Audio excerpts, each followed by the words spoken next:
తెలంగాణ ప్రజల ఆత్మాభిమానానికి, సంస్కృతికి ప్రతీకగా నిలిచే బోనాల పండుగ సికింద్రాబాద్ ఉజ్జయిని మహంకాళి ఆలయంలో అంగరంగ వైభవంగా జరుగుతోంది. ఆదివారం తెల్లవారుజాము నుంచే భక్తులు అమ్మవారి దర్శనం కోసం భారీగా తరలివచ్చి బోనాలు సమర్పించారు. డప్పులు, సప్పుళ్లు, పోతరాజుల విన్యాసాలు, తీన్మార్ డాన్సులు ఈ ఉత్సవంలో ప్రధాన ఆకర్షణలుగా నిలిచాయి. సాంప్రదాయ దుస్తుల్లో డప్పుల తాళాలకు అనుగుణంగా నృత్యాలు చేస్తూ భక్తులు అమ్మవారిని కీర్తించారు. ముఖ్యంగా శక్తి స్వరూపులైన పోతరాజులు కొరడాలతో తమను తాము కొట్టుకుంటూ ఊరేగింపులో పాల్గొనడం ప్రత్యేక ఆకర్షణగా మారింది. ఈ బోనాల సందర్భంగా ముఖ్యమంత్రి రేవంత్ రెడ్డి ఉజ్జయిని మహంకాళి అమ్మవారిని దర్శించుకుని ప్రత్యేక పూజలు నిర్వహించారు. అమ్మవారికి పట్టు వస్త్రాలు సమర్పించి రాష్ట్ర ప్రజలంతా సుఖ సంతోషాలతో ఉండాలని ఆకాంక్షించారు.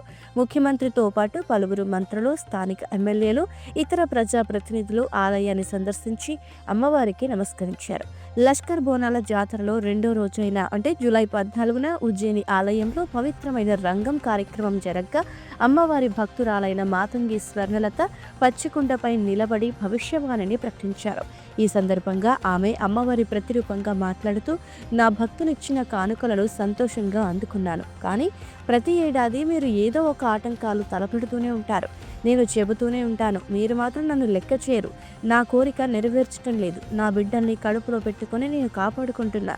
నాకు పూజలు సక్రమంగా జరిపించాలి అని చెప్పారు.